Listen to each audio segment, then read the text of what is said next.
Omar. Agora sim, estamos ao vivo. O pessoal daqui a pouquinho começa a entrar, a gente vê ali os participantes ali no númerozinho ali do lado. Uhum. Ainda tá 0, hein? Opa, Já tem. Tem 13. pessoas. O pessoal já está entrando. Boa noite, pessoal que está entrando. Boa noite a todos. Boa noite a todos. Se puder se identificando aí a cidade, o nome, cidades, legal.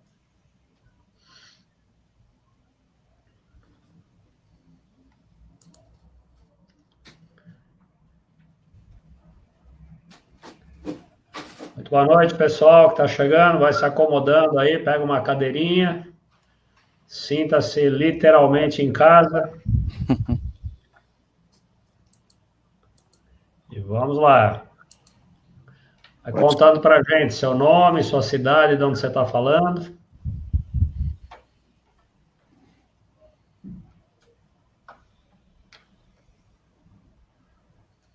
Os cariocas chegando.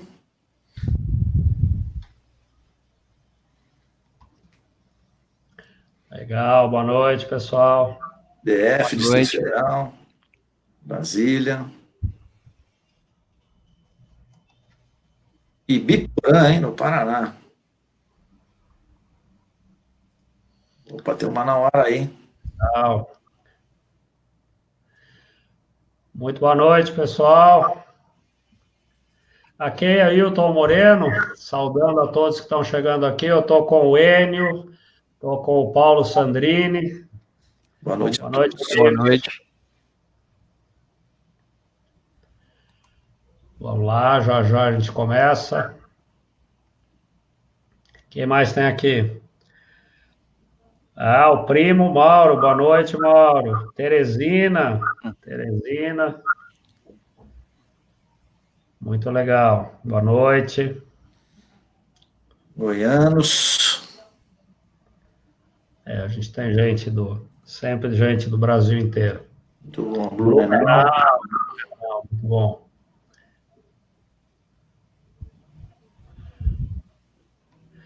Bom, sejam bem-vindos aqui ao nosso webinar especial de hoje da Cobrecon, com apoio do Sindicel. A gente vai aprender coisas muito legais aqui hoje sobre o mercado e sobre o processo de fabricação dos fios e cabos, com qualidade, obviamente, o que resulta em segurança. Então, a gente tem 2 especialistas aqui hoje, cada um na sua área, né? O Paulo pela Cobrecon, o Enio pelo Sindicel, vão estar contando uma história bem legal aqui para a gente nesse evento de hoje, que a gente vai estar trazendo aqui para vocês através da potência, né? Então, vamos lá, daqui a pouquinho a gente começa. Niterói, boa noite. Arequipa, Peru. Opa! A internacional, nosso evento, muito bom. Já estamos transpondo né? Fronteiras. Pois é. Enquanto os amigos vão chegando e se acomodando, eu vou... o título aqui do evento é Fabricação e Controle de Qualidade de Fios e Cabos Elétricos, Cobrecon, que tem o apoio a esse evento do Sindicel. Eu vou dar o currículo aqui do Enio, que é quem vai começar a nossa apresentação. O Enio Rodrigues é diretor executivo do Sindicel. Ele vai estar falando para a gente sobre a importância do mapeamento contínuo dos produtos ilegais no mercado. E vai estar dando uma série de informações sobre pirataria nesse mercado de fios e cabos elétricos. É uma coisa muito, muito, muito interessante essa apresentação. Na sequência, depois do Enio, a gente vai ter a apresentação do Paulo Sandrini, que vai falar especificamente para a gente sobre o processo de fabricação dos fios e cabos com qualidade. O Paulo ele tem uma grande experiência como instrutor técnico. No Senai, ministrou aulas de eletrotécnica, eletricista, a parte de instalador, automação residencial, máquinas, controladores e outras matérias, né? Também foi um técnico externo da MCI, onde era responsável por configurar máquinas e equipamentos, treinando, preparando os clientes. no Instituto Técnico Educacional Miriam Menguinha. foi instrutor técnico de eletrônica e desenho técnico elétrico. E atualmente o Paulo é instrutor técnico da IFC Cobrecon. Então, eu queria, antes de passar a palavra para o Enio, que é o nosso... Opa, aguinha. Antes de falar a palavra para o Enio, que é quem vai começar o nosso evento, a gente tem aqui em cima, se você reparar na janelinha aí no chat, uma mensagem que fica fixa aí, com as instruções do nosso evento, né? Então, assim, não, a priori, né, em condições normais, não seria previsto problemas aqui, mas se você tiver algum probleminha e não estiver no navegador Chrome, troca para o Chrome, se você tiver aí, que em geral aplicativos de conferência funcionam melhor no Chrome. Essa apresentação, ela vai estar disponível, ela está sendo gravada e vai estar disponibilizada já um pouquinho depois, minutos depois que termina o evento aqui, ela já fica disponibilizada para assistir o replay. E também você tem acesso a ela pelo nosso site da Potência. Não vai ser disponibilizado nem PDF, nem certificado dessa apresentação. E se você for fazer perguntas, o que é muito bem-vindo aqui no nosso evento, você, por favor, deixa junto com a pergunta o seu e-mail, porque caso no final não tenha tempo de responder a todas as perguntas, aí ou o Enio ou a Cobrecon, com o seu e-mail, fazem contato e respondem diretamente para você. O Enio vai comentar aqui durante a apresentação dele sobre um vídeo, uma reportagem que saiu na Record, e está aqui colado aqui no link, colado no aviso, o link para o site, né, para o portal da Record, onde tem esse vídeo que ele vai mencionar. E deixamos ali os e-mails do Enio e o e-mail do Paulo Sandrini, para quem quiser fazer contato direto com eles, tá bom? Então, preparado, Enio? Paulo, beleza? Tranquilo. Esse é o Enio, eu vou soltar aqui a apresentação, os slides do Enio, para ele contar a história aqui para a gente sobre isso. Eu e o Paulo fechamos nosso microfone e nossa câmera aqui. Boa palestra, Enio. Obrigado, pessoal. Boa noite a todos aí, sejam bem-vindos, de norte a sul, centro-oeste, até de fora do Brasil. Ficamos muito satisfeitos aqui de poder colaborar com a revista Potência e com a Cobrecon, que é um dos nossos associados também, em trazer esse material informativo para vocês, né? E o que é o Sindicel, né? Primeiro de tudo, dizer para vocês, o Sindicel é o sindicato que congrega as empresas que fabricam condutores elétricos no Brasil inteiro, tá? E, basicamente, nós temos os condutores elétricos, nós temos de baixa tensão, de média tensão, temos de alta tensão, temos cabos especiais, específicos, temos a fabricação de fibra ótica, e produtos destinados à telecomunicação. Se você reparar, dentro do sindicato nós temos alguns laminadores, né?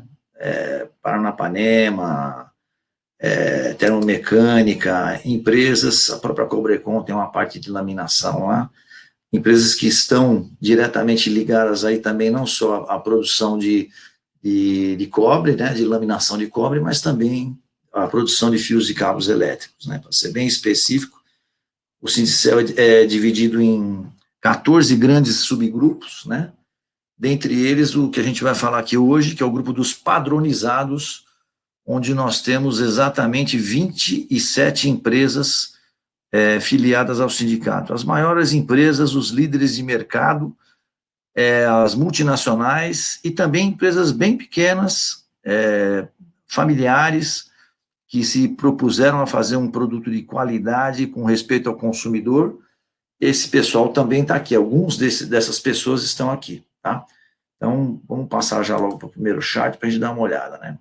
Vamos combater o mercado ilegal. Para falar do mercado ilegal, eu tenho que falar para vocês exatamente do que nós estamos falando, tá? O faturamento anual em 2019, para o segmento de cabos padronizados, fios e cabos elétricos, esse de baixa tensão que vocês estão acostumados a comprar nas casas de material de construção. Então, em 2019, foi 6 bilhões e 16 milhões de reais, né? Então, 6 bilhões de reais. O volume de cobre consumido foi em torno de 154 mil toneladas. E é engraçado porque nós vimos de 5 anos com problemas, né? A economia ruim, os fabricantes de fios e cabos, né, em função da construção civil estava bem impressionada, então as empresas também estavam com resultados bem difíceis, né? E o ano passado já tivemos uma pequena recuperação, e 2019 e 2020 nós praticamente era o ano da redenção, e aí veio o Covid, e aí nós vamos ter que refazer tudo de novo. Então, esse segmento aqui vem sofrendo há algum tempo. E ele sofre também porque 30% do produto comercializado no Brasil, seja ele em loja, seja ele...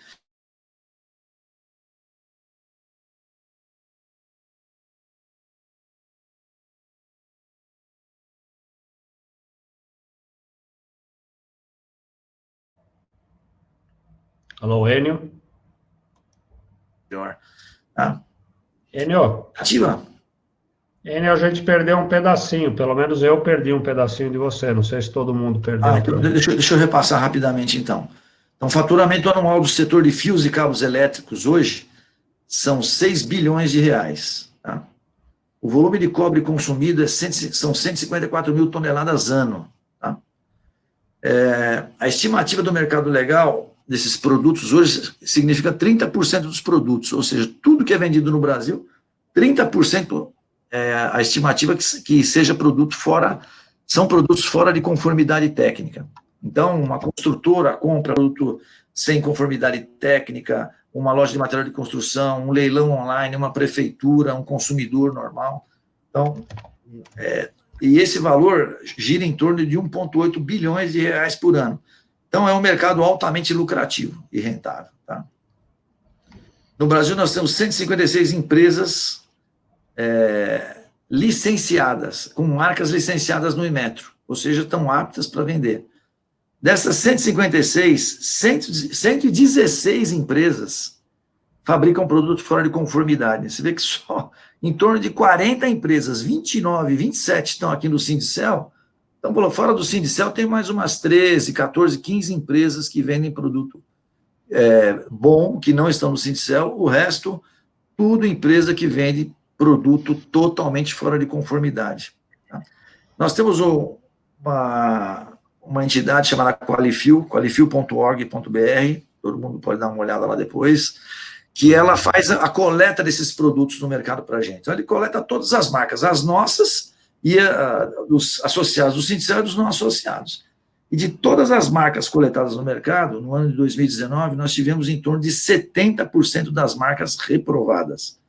E dos 70%, 99% reprovada por resistência elétrica, ou seja, o produto tinha menos cobre do que deveria. Tá? Então, realmente, a situação é catastrófica.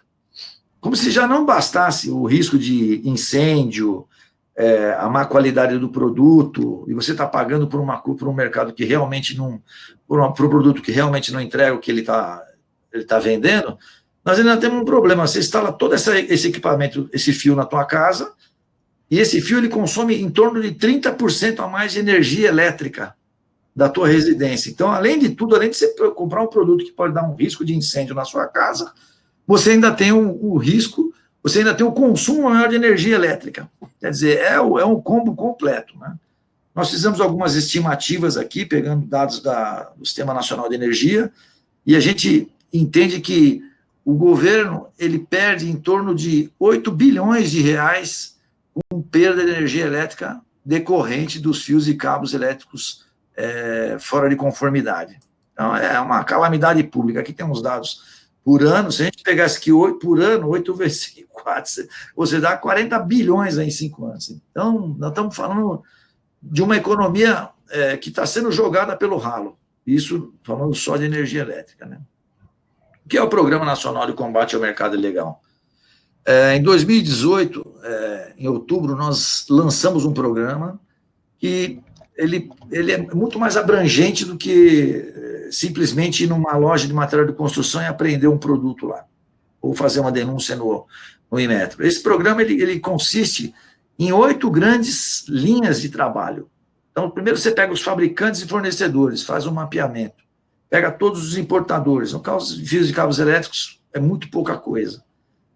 Pega os distribuidores, pontos de venda, clientes, instaladores, vamos para os governos, Ministério Público, Inmetro, IPEM, DECOM, PROCON, Instituto de Criminalística, Cefaz, fazemos uma estratégia específica. Pegamos as entidades como Fiesp, pegamos a revista Potência, pegamos a Abracopel, pegamos a Qualifil, trazemos para dentro do nosso plano de combate ao mercado ilegal também. No Sindical, nós temos um monitoramento de mercado e treinamento de autoridades para identificar o produto não conforme. Depois eu vou explicar um pouquinho mais. Tá? Uma assessoria jurídica, advocacia especializada em processar empresas que fazem ou comercializam produtos fora de conformidade, e a mídia para você poder divulgar isso. Então, é uma estratégia complexa, não é uma coisa simples. Tá? Desde 2018, quando nós lançamos o programa, nós começamos a fazer um mapeamento. Então, começamos no estado do Paraná, fizemos apreensão em 3 grandes fábricas no Paraná. Então, fizemos uma apreensão massiva dentro da fábrica. Até então, era uma coisa quase que impossível de ser feita, porque não se fazia apreensão dentro das fábricas. As fábricas simplesmente não sofriam a fiscalização, como deveria sofrer. O Inmetro faz a fiscalização, mas ele liga avisando antes, então o cara se prepara, obviamente. Nós não fizemos isso, nós somos numa delegacia de crimes contra o consumo, pegamos o delegado, explicamos o processo, entramos na justiça com pedido, em nome do Sindicel, e com o delegado. Aí nós levamos, em alguns casos a gente leva o Inmetro, alguns casos a gente leva o IPEM, em alguns casos a gente não leva nem Inmetro nem IPEM. Vai sozinho com a delegacia de crimes do consumo. E conseguimos fazer algumas apreensões. Então começou no estado do Paraná, depois nós subimos para o Rio de Janeiro, fizemos 2 apreensões, voltamos aqui para Minas Gerais, do lado esquerdo, fizemos apreensões em Minas, descemos para Santa Catarina, fizemos uma apreensão numa fábrica de Santa Catarina, fomos para o Rio Grande do Sul, fizemos mais 2 fábricas no Rio Grande do Sul, mais o comércio, aí subimos para o Espírito Santo, Bahia, fomos para Goiás, fizemos um bom trabalho, fizemos Mato Grosso e Mato Grosso do Sul, e fomos para a Bahia. Então, nesses últimos 2 anos, aí, 1 ano e meio aproximadamente, nós fizemos uma varredura em praticamente todos os estados da região sul e começamos a subir para a região norte, até em Manaus nós fomos. O que é engraçado, que chama a atenção, por exemplo, é que o fato da gente ir para a fábrica nos trouxe uma outra perspectiva. No estado do Paraná não ocorreu, mas no estado do Rio de Janeiro, o dono da fábrica foi preso em flagrante delito. Depois aí no chat tem um link de um vídeo, de uma reportagem da Record, vocês vão poder entrar e ver como é uma fábrica de fio desbitolado. Os funcionários todos de chinelo, bermuda, sem nenhum tipo de EPI, as máquinas sem nenhum tipo de proteção, o calor, todo o material de produção exposto, né? E o mais engraçado de tudo é que nós fomos olhar na parede o fio, que a fiação da fábrica era toda externa, né? Então nós fomos olhar na parede, o fio que foi utilizado não era da marca deles, era o fio de uma marca associada do Sindicel, ou seja, até eles sabem que o produto é ruim e que causa incêndio. Esse foi um dos casos, tá? O outro caso, acho que emblemático, foi um caso do Espírito Santo, uma fábrica gigantesca, tá? Nós apreendemos quase 50 mil rolos de fios lá, e o proprietário foi preso em flagrante delito, teve que pagar uma multa de R$100 mil para sair da cadeia. E tinha uma outra empresa pequenininha no Espírito Santo também, mas bem pequena, era um fundo de quintal praticamente, que a proprietária, coitada, ela nem sabia o que ela estava fazendo, chegou de roupa de ginástica e acabou na delegacia presa também. Determinaram uma fiança mais baixa para ela, mas ela teve que sair. Então, a gente acabou mudando o foco do combate ao mercado ilegal. Então, isso acabou dando uma assustada de uma maneira geral, e os varejos, de uma certa forma, hoje, eles continuam comercializando alguns, né? Mas eles têm um receio maior, então comercializa o produto de uma forma mais escondida. E por que ele continua comercializando? Porque o produto pirata, como ele coloca menos cobre, Então, teria que colocar 1 quilo de cobre, por exemplo, num rolo, ele coloca 700 gramas. O cobre é 80% do valor da matéria-prima, então ele consegue dar esse desconto para o comerciante melhora a margem dele. Então, ele corre o risco. Mas o comerciante também é responsabilizado civil e criminalmente. Então, tem que tomar um cuidado muito grande, porque as coisas acontecem. E a partir do momento que ele foi apreendido, foi preso ou não foi preso, ou teve a ação decorrente, então ele está sendo processado na justiça, tanto criminal como civil. Então ele vai ter que prestar conta à justiça. Não antigamente, quando você ia lá fazer uma apreensão lá numa lojinha tal, e penha lá, dava uma multa lá, o cara não paga e ficava por isso mesmo e acabou. Agora não. Então agora nós temos uma situação diferente. Então, nós temos o resumo das operações até 2020, nós passamos por todos esses estados e com apreensões expressivas. Nós fechamos praticamente 5 fábricas no Brasil inteiro, foram fechadas e com 3 proprietários foram presos em flagrante delito. Tá? Então, é um trabalho bem complexo aí. Tá? Então, por que a gente fala de comercialização de fios e cabos elétricos fora de conformidade? Segurança dos consumidores, obviamente, risco de incêndio, choque e outras coisas mais. Desperdício de geração de energia elétrica, impressionante, né? Apropriação indevida de recursos públicos. Quando um órgão público faz uma licitação, o cara compra o produto, ele entrega um produto fora de conformidade. Você imagina esses projetos Minha Casa Minha Vida. O que eu recomendo para vocês, se vocês moram numa casa que vocês compraram recentemente, vá dar uma olhada no fio e cabo elétrico, nos cabos elétricos, porque provavelmente, se alguma dessas empresas vendeu, vocês estão com um produto que gera risco. Leilão é esfera governamental, e olha, por incrível que pareça, as construtoras, até pouco tempo atrás, que nós fizemos uma ação muito dura com as construtoras, nós denunciamos no Ministério Público em São Paulo, nós temos 21 ações em curso no Ministério Público de São Paulo contra empresas de fios e cabos elétricos do Estado de São Paulo. Dessas 21, elas já estão prestando esclarecimento, depoimento. Algumas delas já prestaram informações, já assinaram TAC, prestaram informações para o Ministério Público, onde elas apontaram até as construtoras que elas venderam o produto. E agora a construtora está sendo processada pelo Ministério Público para fazer a substituição e pagar uma multa por isso também. Então, olha, imagina você fazer uma construção e ter que tirar os fios e cabos elétricos de todo o prédio. Seria realmente complicadíssimo. Mas a ideia realmente é essa, trazer realmente o problema à tona e não deixar que esse produto contamine o mercado. Fala um pouquinho da Qualifil, aquela que eu tinha dito para vocês, né? Ela coleta as marcas no mercado, está intimamente ligada aqui com o Sindicel. Fizemos uma estatística de 2014 a 2015. Por ano, a Qualifil coleta em torno de 700 a 1.000 amostras por ano, de todos, inclusive dos associados do Sindicel, tá? E faz os testes. Se o associado do Sindicel for pego num teste e der um problema de resistência elétrica, um problema grave, ele é excluído do sindicato pelo nosso código de conduta. Tá? Então, se você pegar aqui das marcas avaliadas, 68%, né? 68% das marcas avaliadas aqui de não associados deram problema. Aí você fala, os associados deram problema. Eu vou mostrar o problema. Aqui, ó, de tudo isso que aconteceu, 93% é resistência elétrica, por causa do cobre. Aí a resistência isolante, o PVC, obviamente, custa caro um PVC de boa qualidade, e o cara usa qualquer problema. E os 8% de identificação da etiqueta.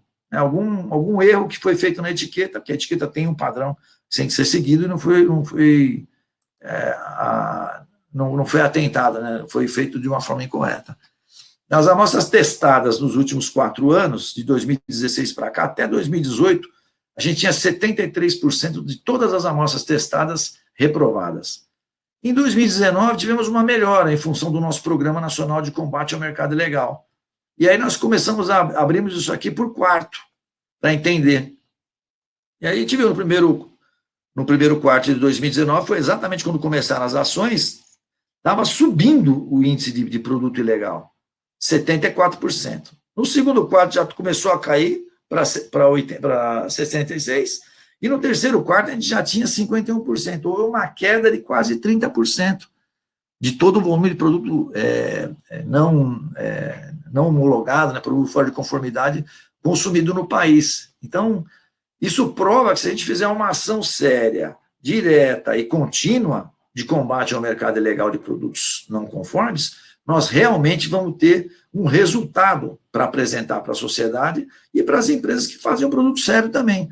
Porque como é que você vai concorrer? Um bolo de cabo, 2,5, R$130, um produto de uma empresa conceituada.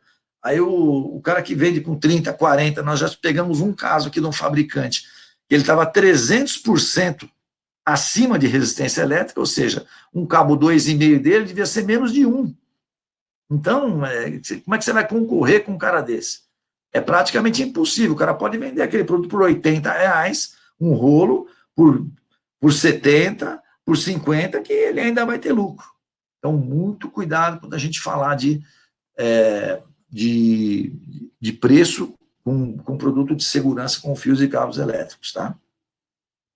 E aqui o último chat que eu tenho aqui, a gente fala um pouquinho das certificadoras, as empresas que são homologadas pelo Inmetro para fazer os testes. Porque como é que funciona o negócio? O cara faz uma marca, ele dá a entrada lá no Inmetro para conceder o registro, aí a empresa certificadora, são essas que estão aqui embaixo, vão lá, fazem o trabalho de certificação, olha o laboratório do cara, olha tudo, aquela coisa, testa o produto, tá? Atesta para o Inmetro que o produto está bom, o Inmetro vai lá e aprova a marca e publica a marca no site.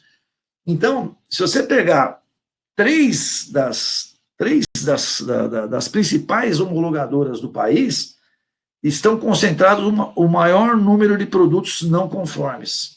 É uma coincidência? Não é uma coincidência isso. Fatalmente, essas empresas estão facilitando o processo, não estão fazendo todos os testes que têm que ser feitos e as conferências no mercado para homologar o produto, e simplesmente pega o dinheiro do cara e homologa, porque eles têm uma facilidade para fazer isso. Então, o Inmetro ele tem uma responsabilidade direta junto com os IPENs em relação a essa enxurrada de produto. Nós estamos trabalhando fortemente com o Inmetro, já faz 2 anos, trocou agora recentemente a presidência do Inmetro, tivemos o prazer de estar lá, de sentar com o presidente novo para conversar e colocar os problemas, e pronto, ele nos atendeu, recebeu um monte de informação nossa, e para nossa surpresa, mesmo com Covid e tudo mais, ele cancelou e suspendeu o registro de diversos fabricantes que a gente vinha pedindo há anos já. Alguns fabricantes já tinham passado pela 3ª, 4ª geração de marca e foram definitivamente cancelados os registros dessas marcas agora com a nova administração. Então, a gente está muito otimista com isso.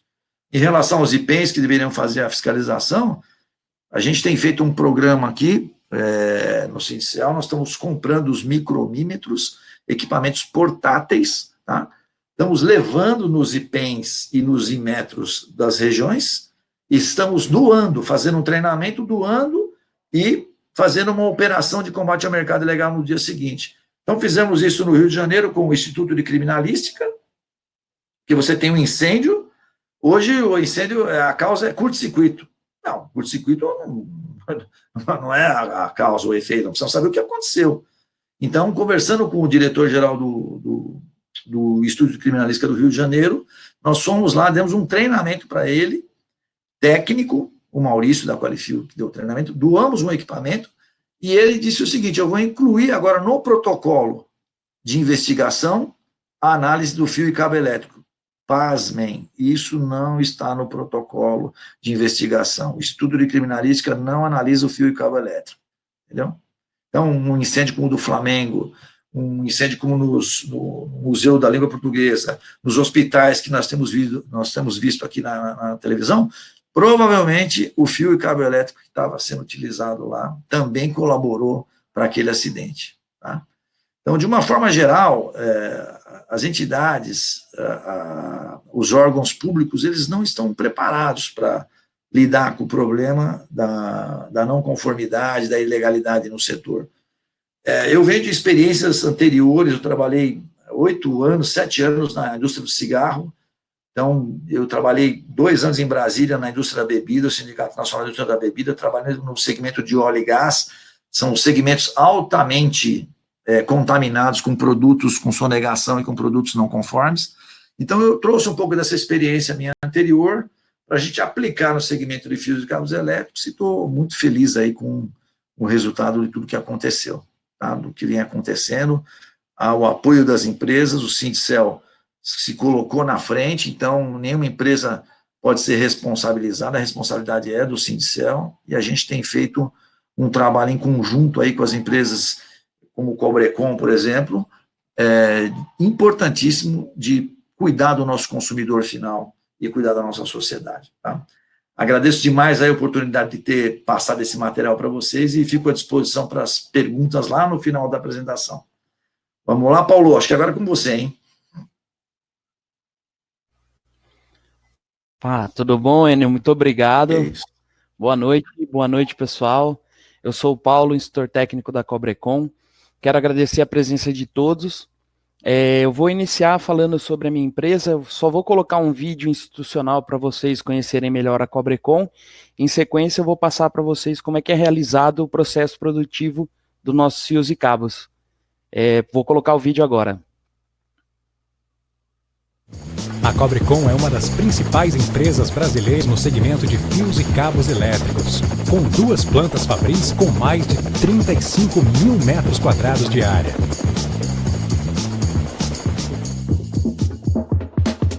É uma empresa que domina toda a cadeia produtiva, desde a fundição de cobre até a distribuição de seus produtos em todo o Brasil. A Cobrecon é referência em seu segmento. A combinação de pureza da matéria-prima, capacidade produtiva, equipamentos de alta tecnologia, equipamentos e profissionais especializados fazem a diferença na qualidade de seus produtos. Sejam nas grandes obras ou nas pequenas reformas, tanto para engenheiros, técnicos ou lojistas, quando o assunto é fios e cabos elétricos, segurança, economia e qualidade são fundamentais.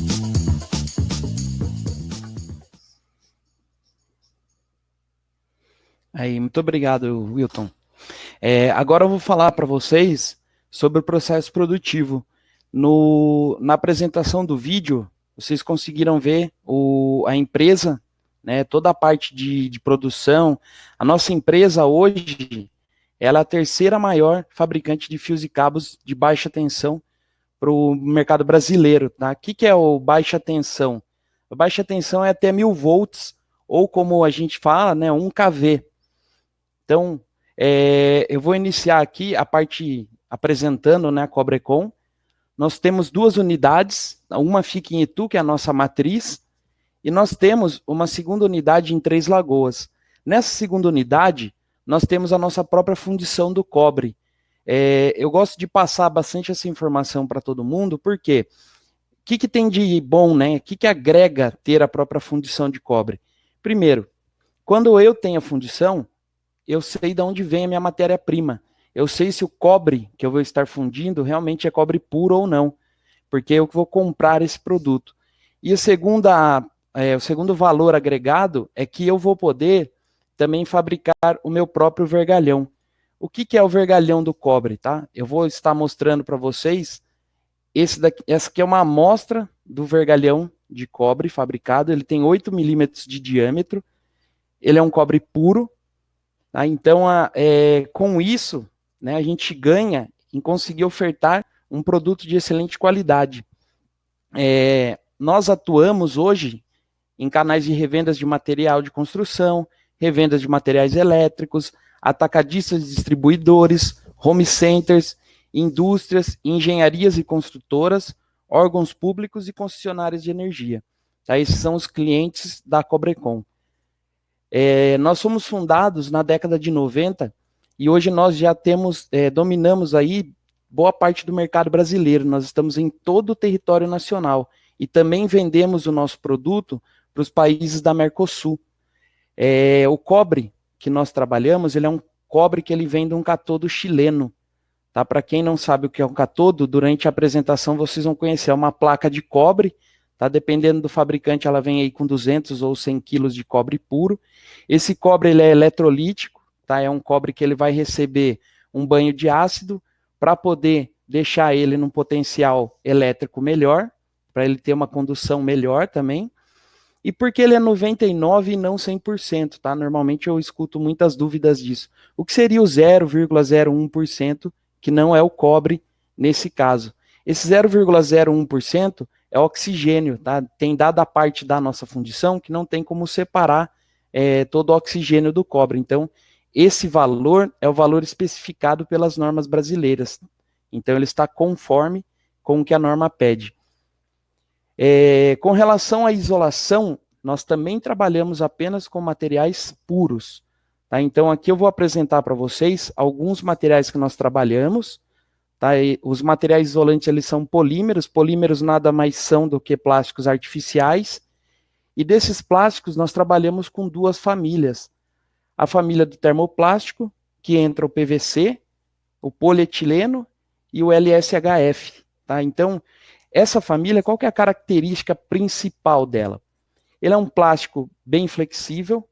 Tá? Esse plástico ele tem a capacidade, no caso dos termoplásticos, de ser reciclado.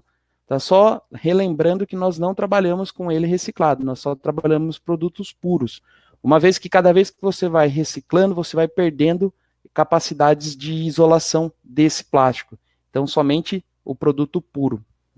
Eu vou mostrar para vocês rapidamente aqui como é que são os produtos os polímeros, como é que eles vêm para nós na nossa fábrica. Então, aqui na câmera, eu vou estar mostrando, esse aqui é o PVC, tá? O PVC, ele é granulado, originalmente ele vem nessa cor marfim, ele pode ser tingido, tá? Nós temos o Master, que é um produto com o qual nós vamos dar tingimento, dar coloração para o nosso PVC.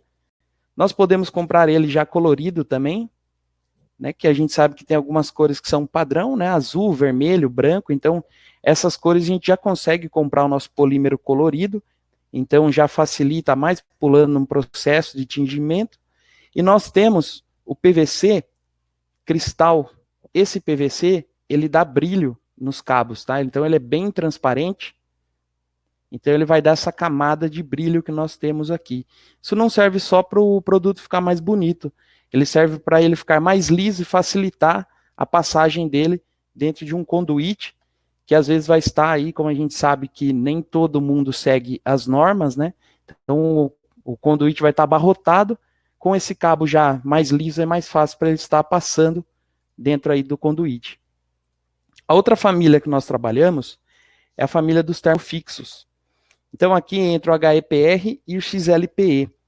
Tá? Esses outros dois produtos, eles são um plástico mais emborrachado. Tá? Então, qual que é a diferença principal que nós temos deles? Capacidade de suportar temperaturas maiores, tá? No caso dos termofixos, diferente do termoplástico, por exemplo, o PVC ele vai suportar até 70 graus de trabalho contínuo. No caso dos termofixos, HEPR e XLP, eles trabalham em até 90 graus Celsius. E também a tensão elétrica suportada. No PVC, que é o termoplástico, ele vai suportar 450 volts entre tensão fase e terra e 750 volts entre fase e fase.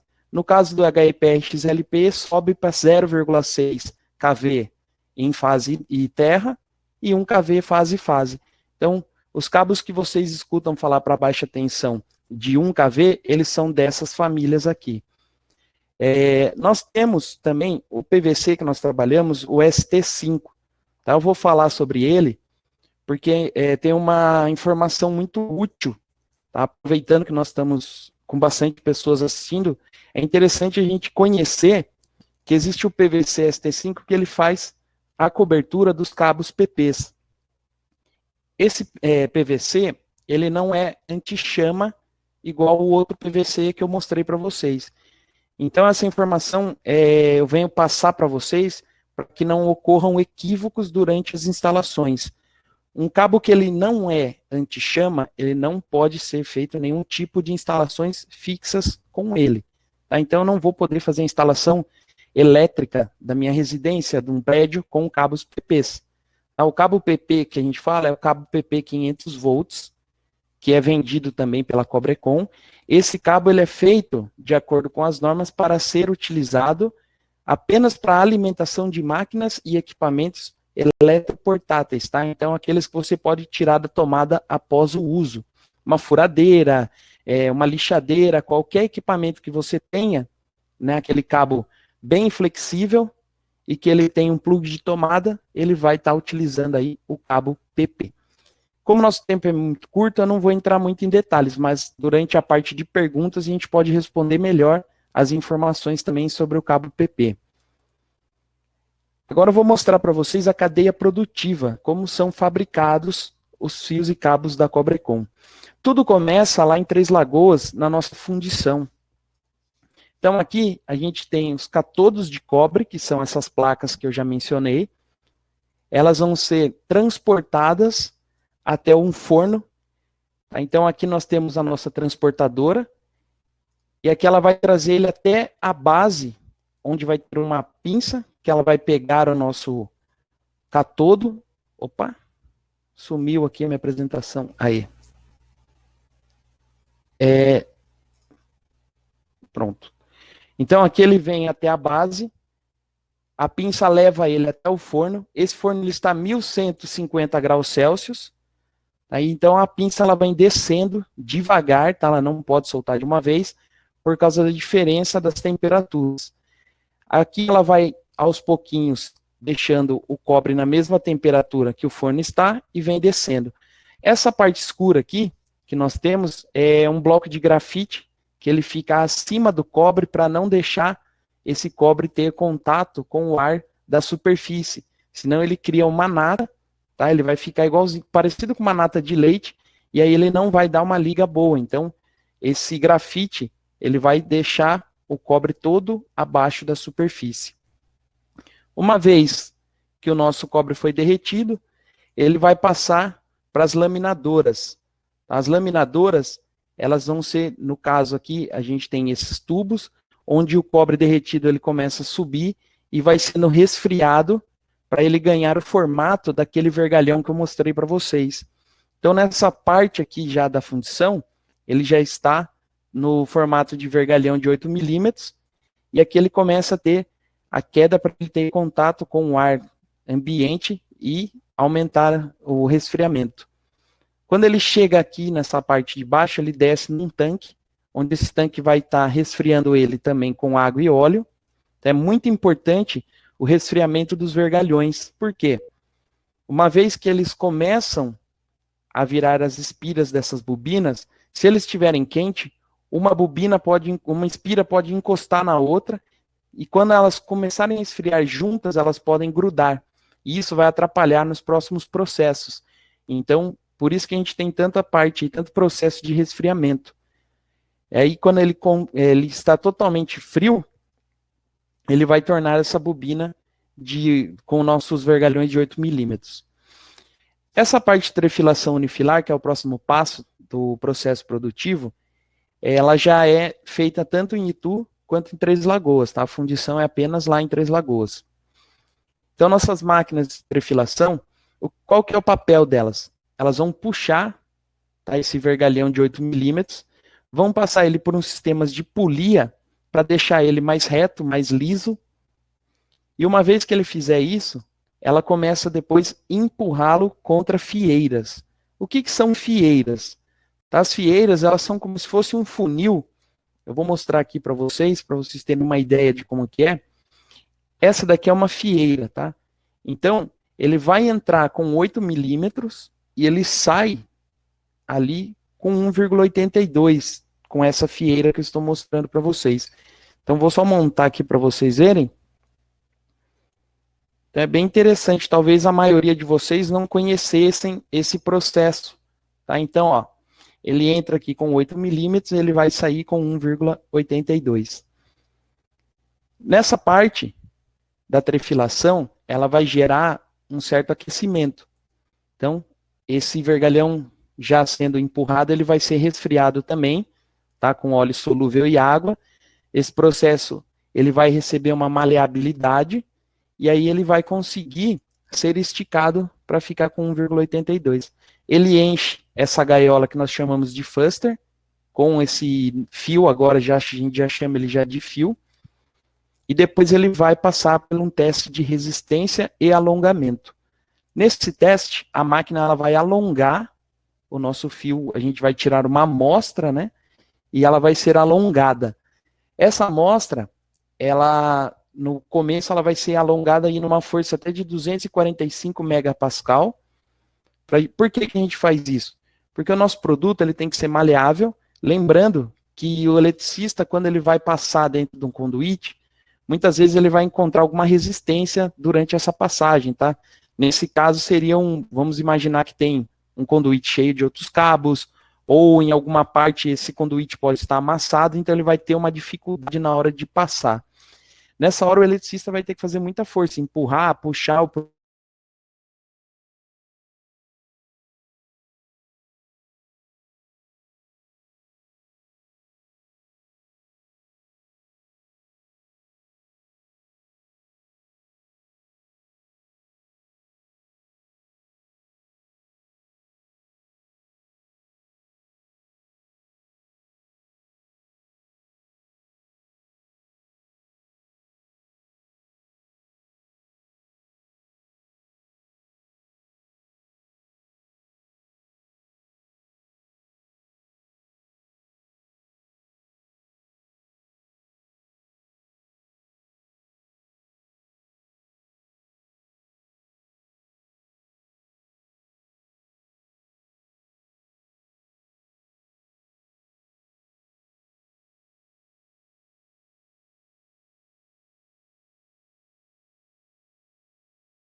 Pessoal, aqui é o Wilton. É, o, o Paulo teve um problema na conexão dele. Eu já liguei aqui pelo telefone e ele está reconectando, então ele pode voltar a qualquer minuto. Enio, abre o seu microfone e tela, vamos respondendo as perguntas que teve aqui para você. Vamos lá. E aí a gente... o Paulo voltou. Espera aí só um pouquinho e vamos ter o som dele aqui. Paulo está com a gente? Paulo? Voltou. Paulo está aí? Oi. Voltei, teve algum problema, não sei o que aconteceu, apareceu uma mensagem e saiu a tela aqui. Legal, então continua, vamos fechar aqui o microfone. Continue. A apresentação para nós está no mesmo lugar que você tinha parado. Legal. Tá bom? Tá bom, obrigado. Bom, pessoal, desculpa o problema técnico aí, mas então, retornando aqui à explicação, uma vez que é feito esse processo de alongamento, ele é aprovado, e aí a gente vai para a próxima parte, que é trifilação multifilar, o próximo processo. Dessa vez, as máquinas, elas vão puxar esses fios que estavam nessas gaiolas, né, nos fusters, e aí ela vai começar dessa vez puxando mais de um. No caso da primeira, a gente chama de trefilação unifilar, porque ela puxa apenas um vergalhão.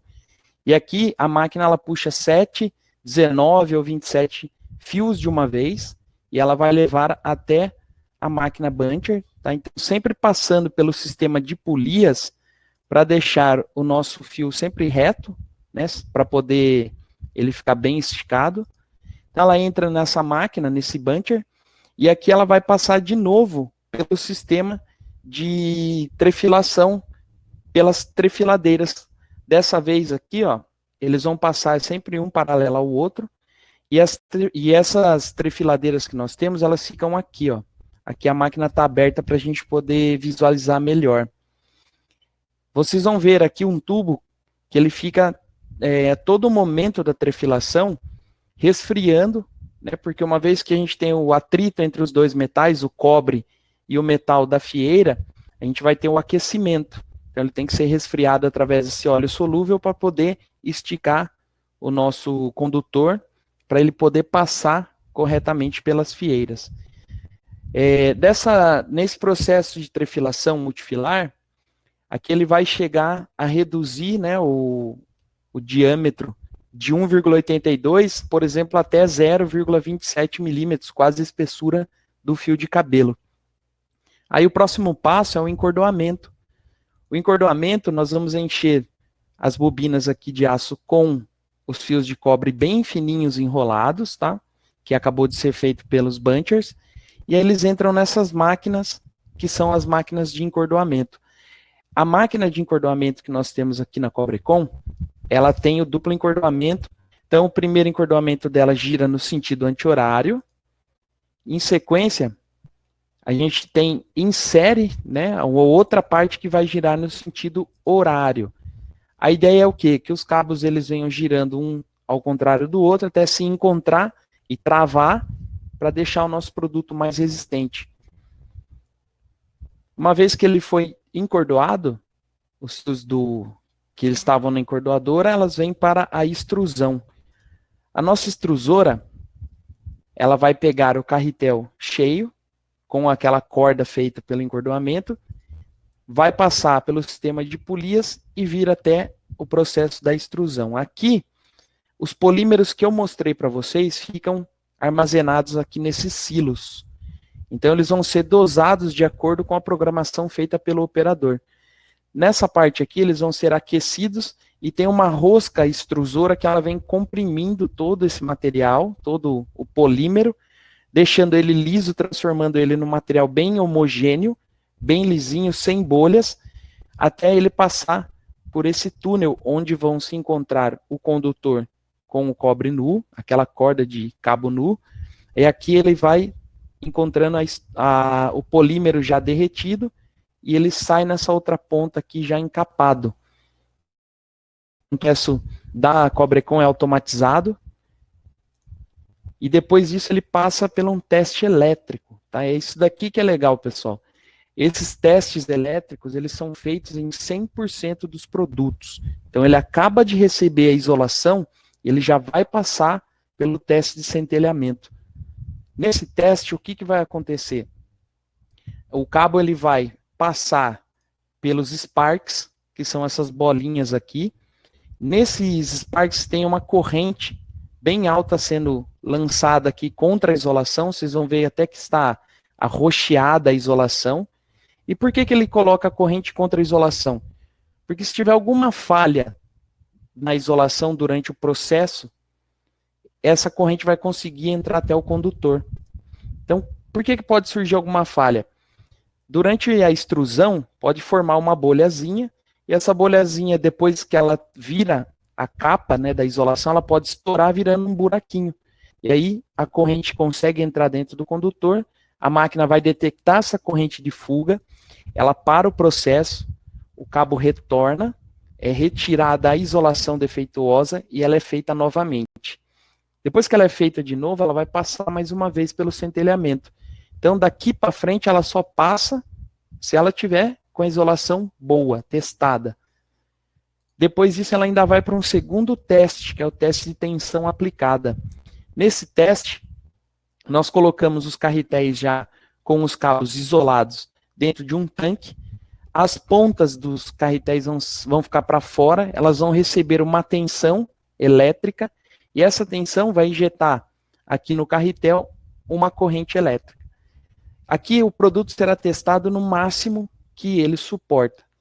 Aí a gente vai descer esses carretéis dentro do tanque de água, e ali a gente vai fazer um teste, que é o teste que não tem como o produto sair defeituoso. Se qualquer falhazinha mesmo que passou pelo primeiro teste elétrico, desse aqui ela não passa.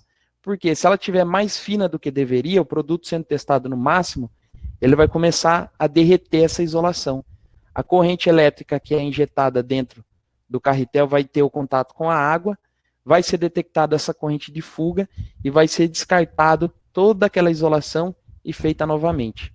Aí passa mais uma vez pelos 2 testes elétricos. Quando ela passa no teste, a gente vai fazer o fracionamento, né? Então, como é que funciona o nosso fracionamento? Nós vamos pegar aquele carretel de madeira que vocês viram e vamos cortá-lo, né? Fracioná-lo nos rolos de 100 metros ou de 50, e eles podem virar nossos encartelados também de 25 ou 15 metros. Então, a máquina aqui ela vai enrolar o nosso cabo, vai medir os 100 metros e realiza o corte. Depois ele segue para a embalagem. Na embalagem, as esteiras de transporte vão levar ele até a parte aqui que ele vai receber a embalagem, tá? Nossa embaladora. Então ela entra, detectou que o rolo está aqui, ela para, desce o plástico, sela, aí ele já recebe todo o plástico de... O Wilton, tá sumindo a minha tela aqui. Deixa eu testar. Aí, voltou. Ele recebe a embalagem e entra dentro de uma estufa. Esse plástico é termoencolhível, ele vai encolher e ficar no formato do rolinho. Esse rolo segue a transportadora. Nesse momento aqui, ela vai receber aquela furação central. Esse furo, ele fura... Oi? Paulo, nós te perdemos por alguns segundos. Você pode recomeçar a parte aqui da embalagem? Por gentileza. Aí. Valeu.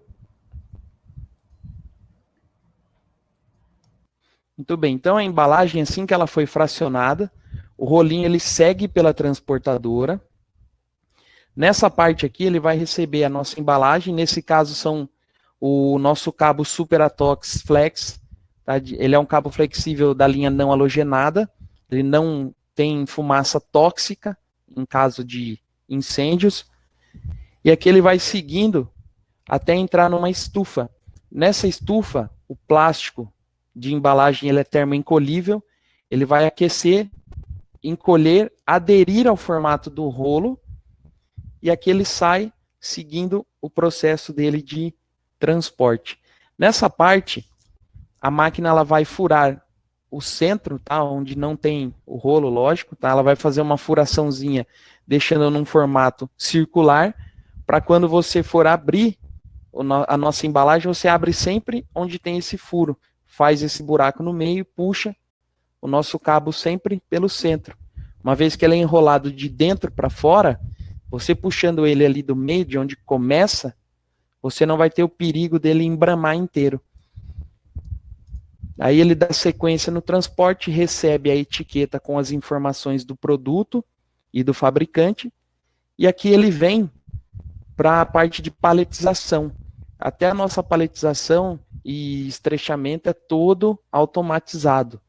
Tá? Embora nós temos 99% do nosso processo automático, nós temos aí mais de 350 colaboradores só na cidade de Itu. Tá? Nós também damos muito valor na mão de obra das pessoas aqui da nossa região. Bom, deu para ver aí que fabricar fios e cabos elétricos é fácil, né? Não é tão difícil, porque se fosse tão difícil não ia ter tantos fabricantes no Brasil. O que é difícil? Assim como o Enio comentou, né, já falou para vocês, inclusive ele deu informações muito importantes hoje, o difícil é seguir isso daqui, ó, as normas e conseguir as certificações corretas. Tá? Porque a normalização para a fabricação de fios e cabos não é uma norma só, são muitas. E cada norma ela vai ditar certinho como que deve ser fabricado o produto, qual é o cobre que deve ser utilizado, qual a resistência que esse cobre tem que ter.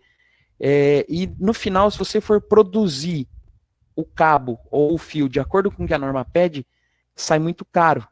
Tá? Assim como o Enio falou, como é muito caro produzir corretamente, tem muitas empresas aí no mercado que elas começam a fazer um produto com uma qualidade inferior. Um cobre misturado, um cobre de péssima qualidade, às vezes nem cobre a isolação reciclada, tá? Então, é importante de vocês estarem assistindo esse webinar hoje é conhecer o que é um produto de qualidade e, como o Enio também já falou, o que ele pode causar se ele não tiver a qualidade que a gente tem que fabricar para vocês. Tá? São incêndios, eu vou mostrar daqui a pouco para vocês um gráfico, e aí vocês vão conseguir entender bem o que eu e o Enio estamos tentando falar nessa noite. Tá? Então aqui, só para a gente finalizar essa parte das normas, a Cobrecon ela segue as normas da Mercosul, Associação Mercosul de Normas Técnicas, e a Associação Brasileira de Normas Técnicas, tá? Para poder fabricar o nosso produto com excelência. Nós somos certificados com o ISO 9001 pela SGS. O ISO 9001 é um selo de qualidade não do produto, mas sim do processo produtivo e de qualidade, tá? Dimensional e do produto. E nós temos, através da TV Highland, a certificação do nosso produto mesmo, tá? A qualidade aí do produto. O que a TV Highland faz? É o órgão que ela vai estar sendo responsável por testar o nosso produto, e ela vai, assim que o produto foi submetido a todos os testes que devem ser feitos, ela emite um certificado de aprovação. Com esse certificado a gente tem consegue o registro do Inmetro e consegue apresentar esse certificado para as empresas construtoras também que pedem, tá? Esse certificado é importante porque mostra, hoje, né, a Inmetro ela pede que o certificado de fios e cabos seja uma certificação compulsória, ou seja, é obrigatório ter essa certificação, senão eu não poderia nem estar vendendo o meu produto. Então, a gente tendo essa certificação mostra que nós estamos preocupados em estar em ordem com tudo o que a norma pede, tudo que a Inmetro quer. Tá? E hoje eu vou mostrar para vocês, de maneira transparente, como que você pode saber se o produto realmente ele tem o registro do Inmetro. Porque hoje é muito fácil as empresas conseguirem copiar, né? Tem empresas que nem realmente têm o registro, né? Como eu posso abrir um galpãozinho hoje, fabricar fios e cabos, eu copio o selo do Inmetro, colo numa etiqueta, o brasileiro simplesmente vai ver que ali tem o selo do Inmetro e vai acreditar que o produto foi testado. Mas hoje eu quero mostrar para vocês que existe uma maneira de vocês descobrirem se o produto realmente tem o registro e se esse registro ele está ativo ou não. Como é que eu faço isso?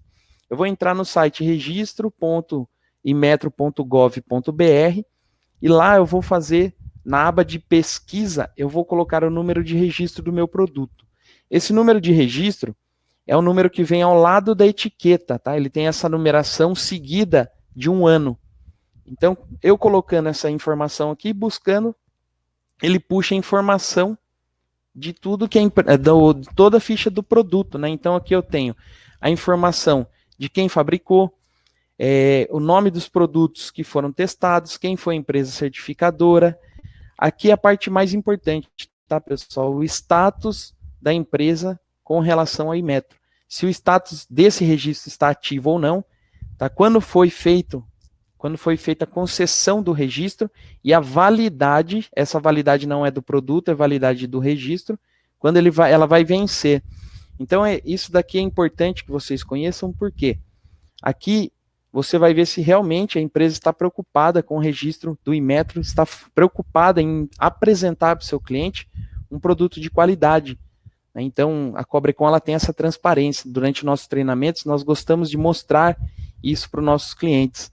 Tá? Então, aqui, ó, você pode entrar na hora de fazer a sua pesquisa e, de repente, a empresa que está fabricando o produto que você comprou, ela pode estar com status cancelado. Quer dizer que ela até teve o registro alguma vez, mas ela não fez os testes que tem aqui periódicos. Tá? Então, esse período de concessão e validade é o período que a gente tem o registro válido. Quando ele for vencer, nós temos que fazer outros testes, conseguir novo certificado e aí sim nós temos a renovação de registro. Tudo isso é um valor bem alto, tá, para você conseguir fazer. Então, por isso que muitas empresas, elas não ficam fazendo os testes periódicos. Tirou o registro uma vez, mantém ele ali, mesmo com status cancelado, as pessoas não têm essa informação. Então, elas vão ver a etiqueta do Inmetro, mas não vão saber que o produto não está sendo testado. Tá, então, aqui, para a gente já ir finalizando, eu vou falar sobre a Bracopel, que é uma associação parceira nossa. Tá, a Bracopel é a Associação Brasileira de Conscientização para os Perigos da Eletricidade, e ela me manda sempre um anuário, e esse anuário ele está disponível na internet. Tá interessante, quem tiver um tempo está entrando no site da Bracopel para adquirir esse anuário. Ele tem muita informação importante sobre acidentes com eletricidade, por região. Ele tem muita informação excelente para quem tem vontade de conhecimento. Tá? Então, aqui nesse anuário eu tirei um gráfico que mostra no ano de 2019, o ano passado, foram 1.662 acidentes de origem elétrica. Desses acidentes, nós temos 56% foram acidentes com choques e 39% incêndios por sobrecarga. A menor parte do nosso gráfico são descargas atmosféricas, tá? Então, acidentes com raios. Então, aqui a gente consegue entender, né, tudo que eu e o Enio estamos batendo na tecla da importância do produto estar dentro da normalização, a importância dos fabricantes fabricarem um produto de acordo com o que a norma pede. Tá? Então, para a gente entender o que eu quero dizer, onde eu quero chegar, é que se o fabricante ele não faz um produto de acordo com a norma, ele não está oferecendo para você um cabo, ele está te oferecendo uma arma. Por quê?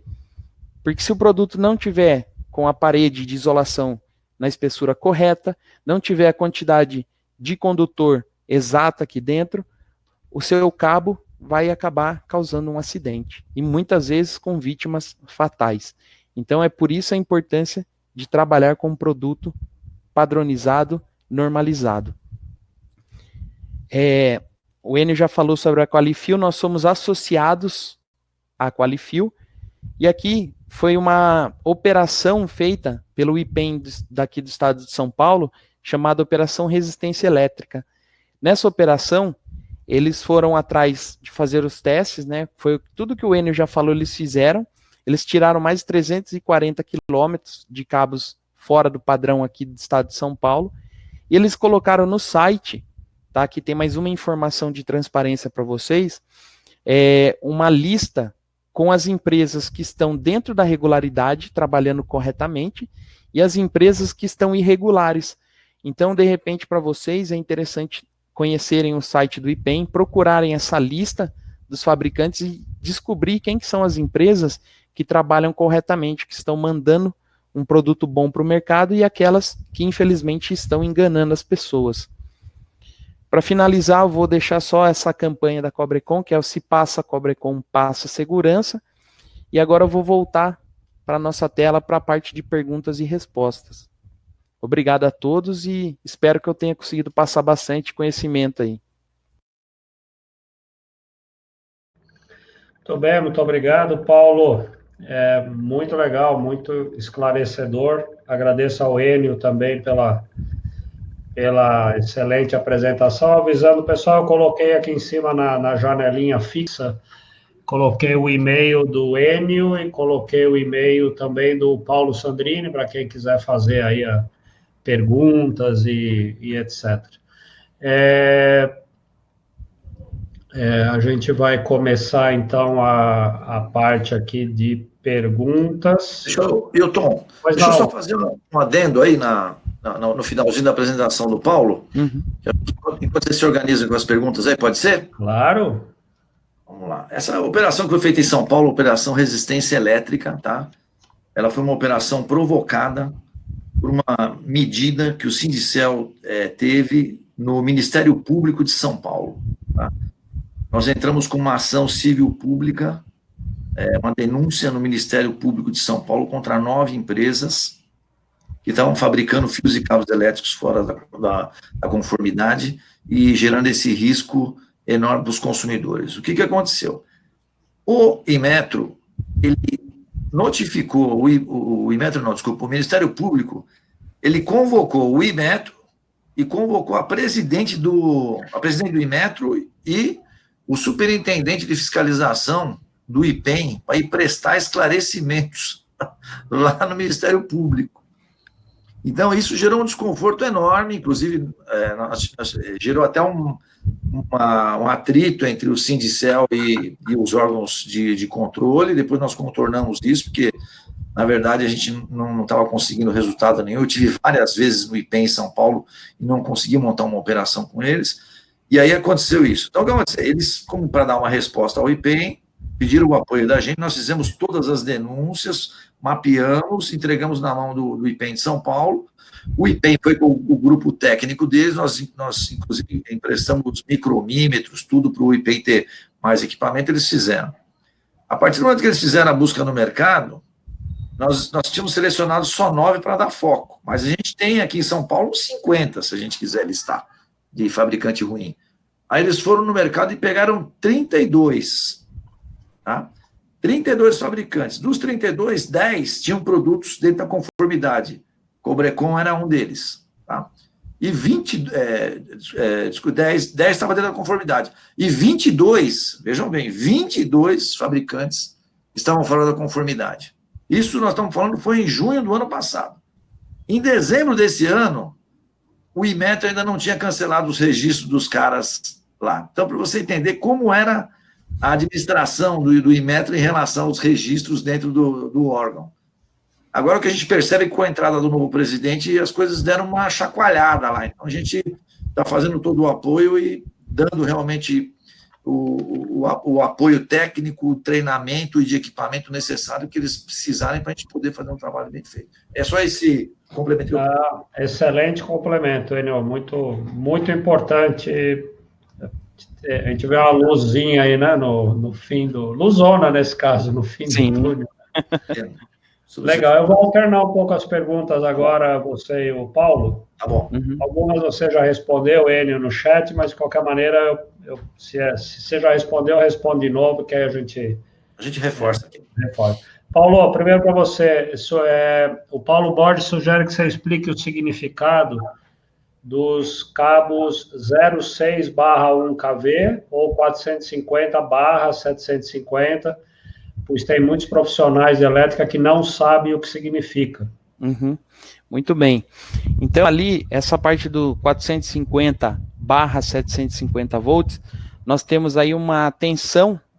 Vou pegar 2 cabos aqui para estar exemplificando, para ficar mais fácil, tá? Então, é a tensão que o cabo suporta, tá? Entre fase, deixa eu pegar da cor, para a gente poder falar de fase aqui, que não seja o azul, né? Para ficar mais fácil para enxergar.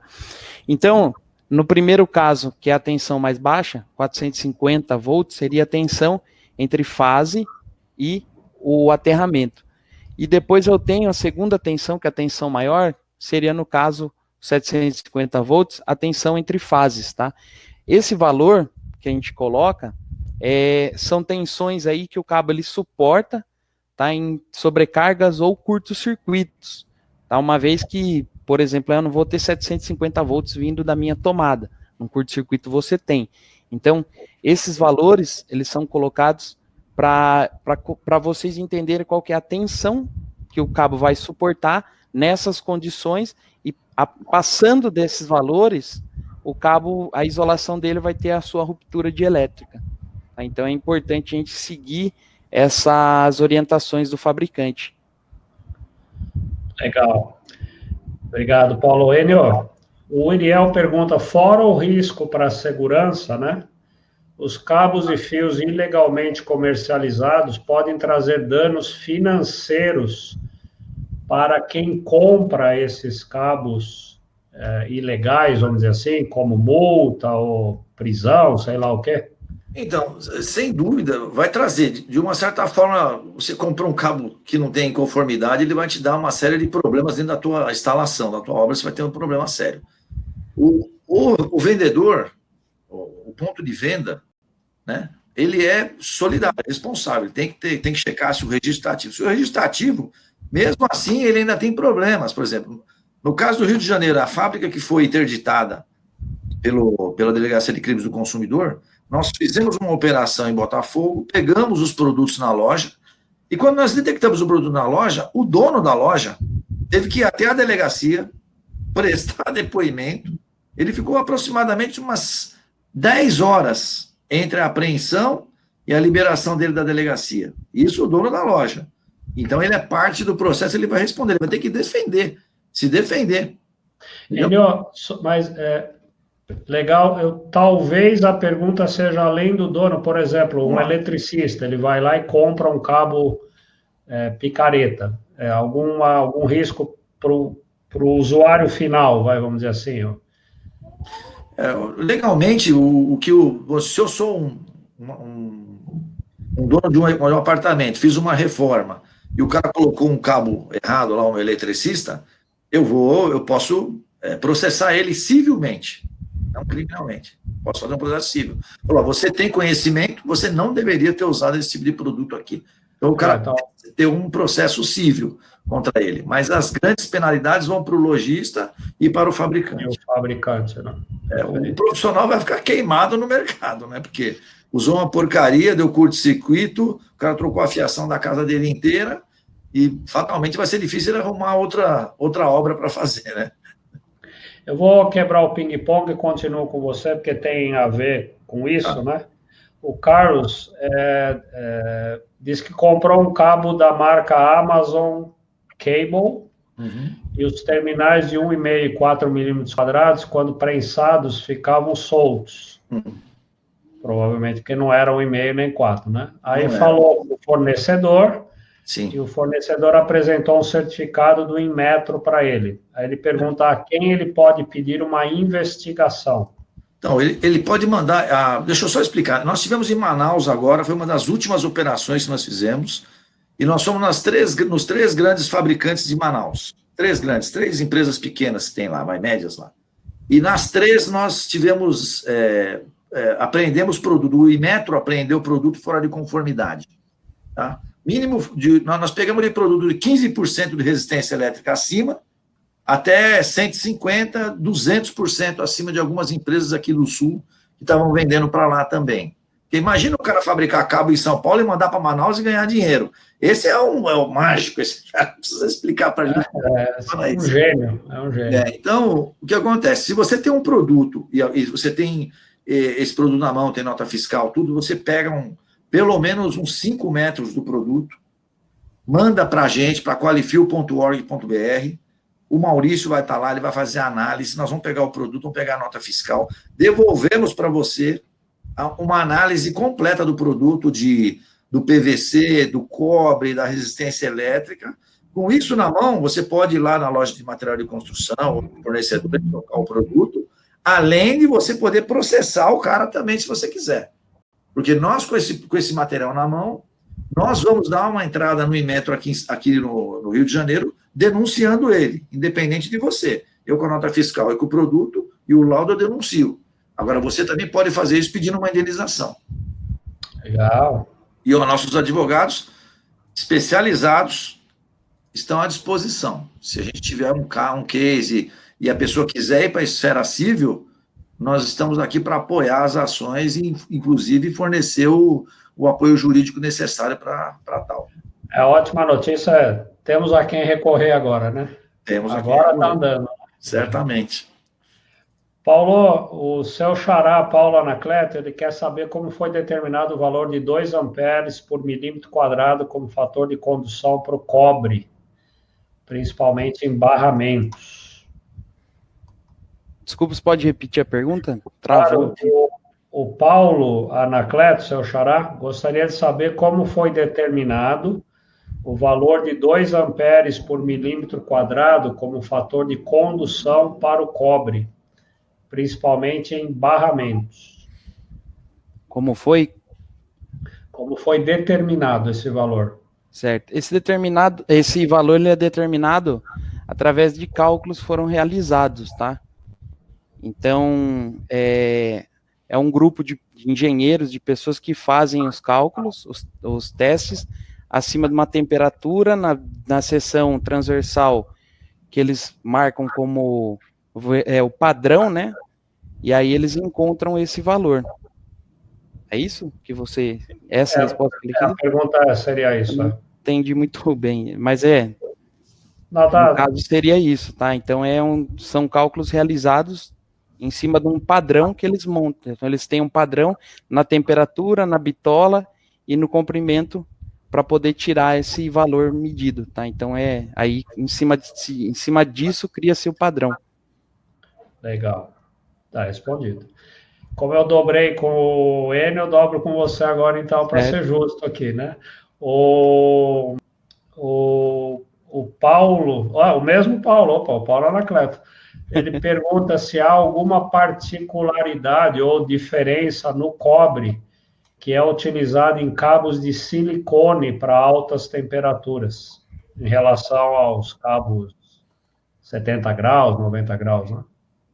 Então, o cobre é o mesmo, né? O metal seria o mesmo, teria que ser na mesma porcentagem de metal do cobre igual a 99,99, e o que vai diferenciar seria mesmo o material da isolação aí. Só uma observação, a Cobrecon, ela só fabrica cabos para baixa tensão, tá? Então, só relembrando essa informação para vocês. Legal. Enio, vou combinar a pergunta do Eloy Júnior e do Igor Caixeta. Tá. O Eloy diz, precisa pôr na mídia essas marcas ilegais para que a população saiba e não venha a comprar. E o Igor emenda, de preferência na mídia, associar incêndio com essas marcas ilegais. O que você fala disso? Então, o que nós estamos fazendo? O que nós recomendamos, né? Se eu tenho 156 fabricantes, 156 desses 116 fabricam um produto fora de conformidade, esses 116 têm pelo menos umas 3, 4, 5 marcas, nós estamos falando de 600 produtos, né? 500 produtos, 600 produtos, nós estamos falando de um número impossível da gente ficar alimentando. Todo dia surge uma marca nova de produto ruim, né? Então fica impossível alimentar. O que a gente faz? A gente inverte a matriz. Se você quer comprar um produto bom, você entra lá na qualifil.org.br e escolhe qualquer um daqueles fabricantes lá, que é esse, e a gente controla. Todo mês a gente faz teste, tudo, visita a fábrica, o cara tem que ter laboratório, o laboratório não é aquele laboratório que ele, dia da inspeção, ele aluga o laboratório. Aí o inspetor do Inmetro vai embora, ele arranca o laboratório, e nem laboratório ele tem para fazer medição. Então, a verdade é essa, vamos inverter a matriz, tá? E selo do Inmetro não quer dizer qualidade. Eu gostaria que no nosso caso, fosse um atestado de qualidade, mas não é. Hoje em dia, o selo do Inmetro dá mais medo ainda do que se não tivesse. Porque o cara não tem, você já sabe que é porcaria. O cara tem e o produto é ruim. Calma. O Carlos Del Caro, a propósito disso, ele pergunta, voltando àquele caso da Amazon ali, Sim. Ele pergunta, será que o certificado da Amazon emitido pelo Inmetro era falso? Não, não é falso. Os certificados são todos originais, perfeitos.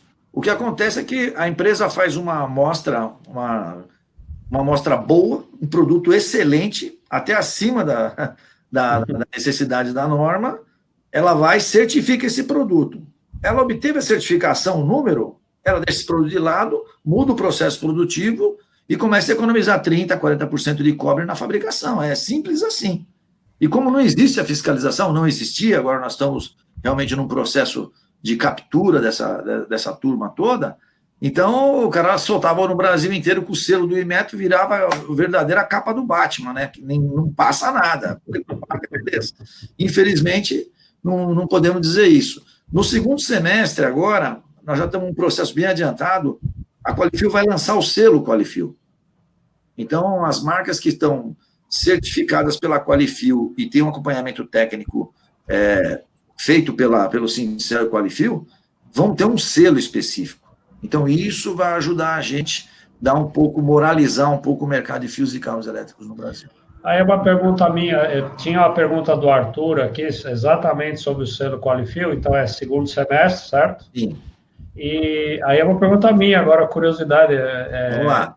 Como vai ser difícil falsificar o selo Qualifil, porque a Não, turma na verdade, falsificava o 2 metros, né? nós vamos usar a tecnologia hoje, ela é bem simples para a gente, nós vamos ter o selo impresso, obviamente, mas vai ter um QR Code lá. Você vai bater o seu celular, vai olhar, vai direto, você vai dar exatamente a informação. Maravilha. E se o cara fizer uma cópia disso, ele não vai conseguir ter a certificação. Então, você vai ter um instrumento bem simples para fazer garantir que o instrumento está bem usado. Que já podia ter, né? Já podia, o IMET poderia ter isso, entendeu?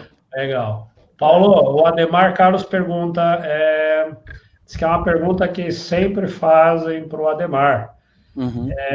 A seção transversal do cabo corresponde exatamente ao da denominação, ou seja, um cabo 2,5 deve ter seção transversal 2,5 milímetros?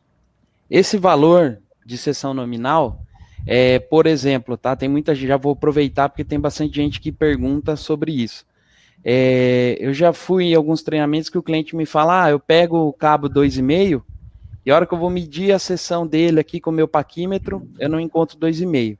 Tá? Eu sei que essa não é a pergunta dele, eu só estou complementando com uma pergunta que também pode surgir. Tá? Medir o condutor com um paquímetro, você está medindo diâmetro, tá? Você não está medindo seção. A seção transversal ela é encontrada através de um cálculo, tá? Esse cálculo você precisa pegar o fio elementar, tá? Um fio desse que você vai ter aqui, vai pegar a multiplicação de todos deles que estão dentro desse cabo, você vai multiplicar ele por π e dividir por 4, você encontra o valor de seção, tá? Então, via cálculos. Tá? Você vai achar um valor aproximado do 2,5, do 1,5, e é isso, porque esse valor ele é um valor que a norma ela não vai exigir que seja exatamente 2,5, ela vai exigir o quê? Em cima da resistência elétrica do produto. Tá? Então, a importância é a resistência que nós temos. Então, legal. Esse valor meio que ele é ilusório, assim, é só para vias de padronização. Até para ilustrar aí, eu já vou me intrometer na pergunta. Pode, então, aqui nós estamos no mercado o dia inteiro pegando os produtos ruins, né? Então nós estamos vendo a dificuldade que é isso para o consumidor comum. Eu sou um consumidor comum, eu não sou um profissional da área técnica, eu não sou engenheiro, eu sou um burocrata, tá? Eu administro um sindicato, minha função é outra. Mas o que a gente nota é que quando o cara põe menos cobre, ele põe um PVC carregado, com peso maior, para compensar o peso. Mas mesmo assim, quando você corta o cabo e olha o cabo, você percebe que tem muito PVC ali e pouco cabo. Quer dizer, visualmente é complicado se ver. Por isso que a gente está doando, nós já doamos mais de 14 micromímetros no Brasil inteiro, para os IPENs, para os Inmetros e para os institutos de criminalística, para ter a prova cabal, para o cara olhar lá, anotar, e dali ele já vai para o inquérito policial. Porque é difícil mesmo. Eu que sou leigo, eu vou falar para você, até hoje eu apanho, hein? Não é fácil. Paulo, a Cobrecon, o Antônio Marcos Oliveira, a Cobrecon fornece cabos AWG para fabricantes de motores e transformadores? Não, a Cobrecon ela vai fornecer, no caso ele queria o fio nu, né, que ele tem aquele esmalte, isolação. A Cobrecon, o cabo de cobre nu que nós vendemos, aí ele não vem com essa isolação, na verdade ele seria mais para utilização de alimentação, aí de distribuição, né, de energia, transmissão de energia. Então nós não vamos fabricar o AWG. Aí, emendando em AWG, o Eloy Júnior pergunta qual é a diferença entre especificar um cabo com seção transversal em milímetro quadrado ou AWG? É porque aí depende de que a gente trabalha em cima da padronização brasileira, né? Então, o milímetro quadrado é o sistema internacional de unidade que o Brasil adotou, enquanto que o AWG seria um sistema americano para fazer esse tipo de medidas, tá? Legal. O Tiago Ferreira, essa pergunta é para mim. Se esse webinar está sendo ou vai ficar gravado? Ele foi gravado, está sendo gravado, Tiago? E daqui a pouquinho já vai estar o link para assistir a gravação, já vai estar disponibilizado, vocês vão receber esse link. E também acessando o site da revistapotência.com.br, também você encontra ali na área de eventos, webinars, enfim, dá para assistir esse evento. Ele está sendo gravado, sim. A Cobrecon também vai ter o link, vai ter o vídeo, enfim. Então, ele está sendo gravado e está disponibilizado na íntegra, sim, tá bom?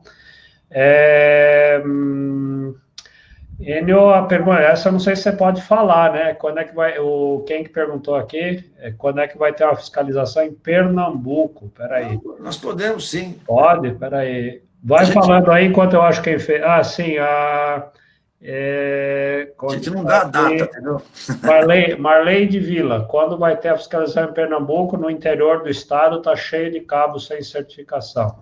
Então, o que nós fizemos? Nós partimos dos grandes centros para os centros de menor comércio. Então, São Paulo era nosso foco principal. A gente atacou o Paraná, por coincidência, foi o primeiro, porque foi o primeiro que a justiça autorizou. Mas a gente já tinha ação protocolada no Paraná, no Rio, em Minas e em São Paulo.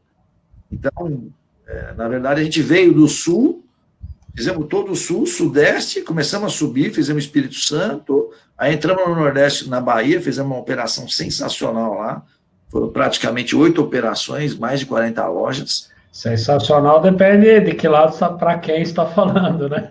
Então, não foi sensacional, não, né? Meus amigos baianos aqui devem saber disso, adoro a Bahia, né? Se eu pudesse eu morava na Bahia, mas a gente sempre tem uma dificuldade, né?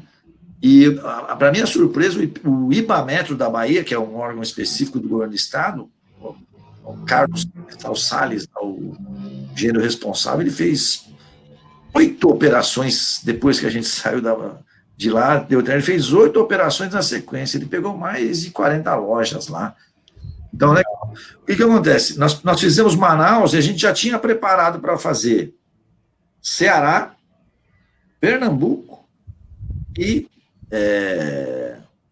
Pará. Os 3 estados que estavam prontinhos na agulha, já com investigação em andamento, tudo para fazer o trabalho. E aí veio o Covid e acabou dando essa segurada. Tanto que eu suspendi os contratos aqui por 2 meses, para a gente talvez retomar no final de maio os trabalhos de combate ao mercado ilegal. Mas está no nosso radar. E independente disso, mais uma vez, pode mandar todas as denúncias para qualifio.org.br, entrar no nosso e-mail lá, coloca todos os detalhes, manda cópia de nota, manda tudo, que nós vamos dar um tratamento. Eu vou fazer a última pergunta, a gente já está aqui no nosso horário, para o Paulo, é o Eloy Júnior, quando deve ser usado o cabo 750 e 1 kV? Seria o 750 para circuito terminal e 1 kV para alimentadores? Isso, exatamente, tá? Então, no caso dos cabos 750 volts, que da Cobrecon, nós temos a linha tanto em PVC quanto a linha não halogenada, tá? Então, você pode fazer toda a parte do circuito terminal, iluminação, tomada. Nós temos na linha Plasticon o cabo rígido, tá? E o cabo semi-rígido e o cabo flexível comum também. Para a linha de 1 kV, no caso de estar trabalhando com HEPR, sim, você pode fazer circuito de alimentação. Lembrando que o HEPR, ele vai poder trabalhar aí parcialmente, totalmente submerso em água doce, ele pode trabalhar em locais com umidade. E se você for trabalhar em locais que você vai ter a exposição do cabo, ele vai ficar ao ar livre, fazendo alimentação, distribuição, você pode trabalhar com XLPE, tá? Os cabos multiplexados que nós temos no XLPE, que ele vai trabalhar aguentando melhor as condições adversas do clima. Legal, muito bom. Antes, posso só fazer uma observação? A Cobrecon sempre ela vai indicar para vocês o cabo não halogenado, tá? É importante para você, quando for ofertar para o seu cliente, lembrar dessa linha, porque ela vai passar muito mais segurança, uma vez que tem algum incêndio que possa ocasionar a vinda aí da parte elétrica da sua fiação, a fumaça ela vai ser limpa, livre de halógenos, não vai intoxicar as pessoas, e ela também não emite os ácidos que são corrosivos. Então, você pode instalar a nossa linha Superatox dentro de painéis, dentro de quadros, você vai ter uma vida útil muito maior aí no seu produto. E nós temos ele tanto na linha flexível, quanto no cabos unipolares, cabo multipolares. Então, para quem não conhece, é legal estar entrando no site da Cobrecon para estar conhecendo a nossa linha de produtos. Esse produto é muito legal, sou fãzão dele.